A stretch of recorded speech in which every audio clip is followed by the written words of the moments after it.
দেশে ফিরলেন মিজানুর রহমান আজহারী। দীর্ঘদিন পর দেশে ফিরেছেন বাংলাদেশের জনপ্রিয় ইসলামিক আলোচক মাওলানা মিজানুর রহমান আজহারী।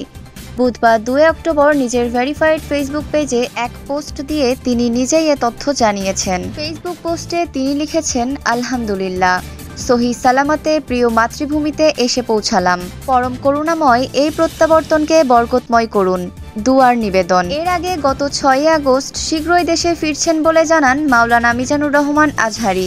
নিজের ভেরিফাইড ফেসবুক পেজে এই ভিডিও বার্তায় তিনি বলেন, অনেকে আমাকে মেসেজ করে ও ব্যক্তিগতভাবে ফোন করে জানতে চেয়েছেন আমি কবে দেশে ফিরব। আমি তাদের বলেছি দ্রুতই দেশে ফিরব। আপনাদের সঙ্গে দেখা করার অপেক্ষাতে রয়েছি আমি নিজেও। শীঘ্রই সাম্য, মানবিকতার মুক্ত স্বাধীন বাংলাদেশে আমি আপনাদের সঙ্গে সাক্ষাৎ করতে চাই। উল্লেখ্য, 2020 সালের ফেব্রুয়ারি মাসে বাংলাদেশ থেকে মালয়েশিয়া চলে যাওয়ার ঘোষণা দেন তিনি।